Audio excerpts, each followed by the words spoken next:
ঈদের সময় বাঙালির ঘরে ঘরে থাকে নানা খাবারের আয়োজন, যার মধ্যে অন্যতম সেমাই। তাই চাহিদা মেটাতে রোজা শুরু থেকেই কর্মব্যস্ত সময় কাটছে নারায়ণগঞ্জ রূপগঞ্জের চাক সেমাই কারিগরদের। হাতে তৈরি চাক সেমাইয়ে কোনো ধরনের রাসায়নিক বা তেল ব্যবহার না করায় দিন দিন বাড়ছে এর জনপ্রিয়তা।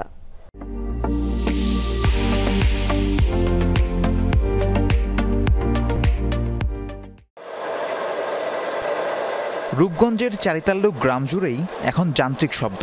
কারিগরের দক্ষ হাতের ছোঁয়ায় ময়দার খামি থেকে তৈরি হচ্ছে নানান নকশার চাক সেমাই।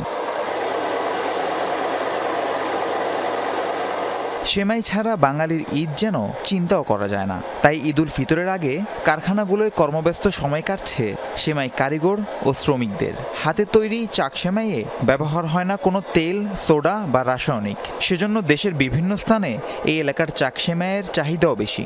এই সেমাইটা হাতে তৈরি করি, কোনো মেশিনে তৈরি করি না, কোনো ভেজাল নাই, খুব ভালো। এই জন্যে চাহিদা করে মানুষ খায় বেশি। বাজারে যে সেমাই, এই সেমাইটা অটোমেটিকই বানাইতে পারে, মানে মানসম্পন্ন না। আর এই সেমাইটি অনেক মানসম্পন্ন, মানে বানাইতে অনেক পরিশ্রম, মানে এটি কোনো নির্ভেজাল, মানে এটা কোনো তেল মেল কিছু এসব কিছু না। এটা চাক সেমাই, এটা একটা টঙ্গী গাজীপুর তৈরি জায়গা, ঢাকাও জায়গা, হেবেল তাই কিনে নেয়।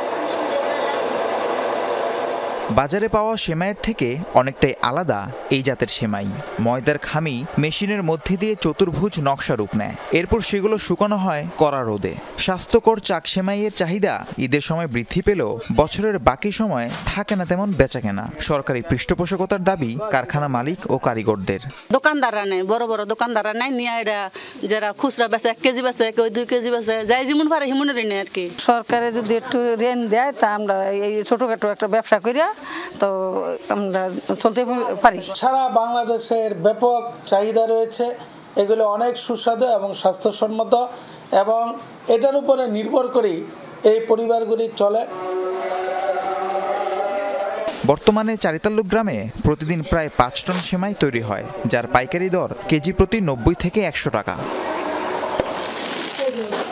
রাহিম সারোয়ার, যমুনা নিউজ।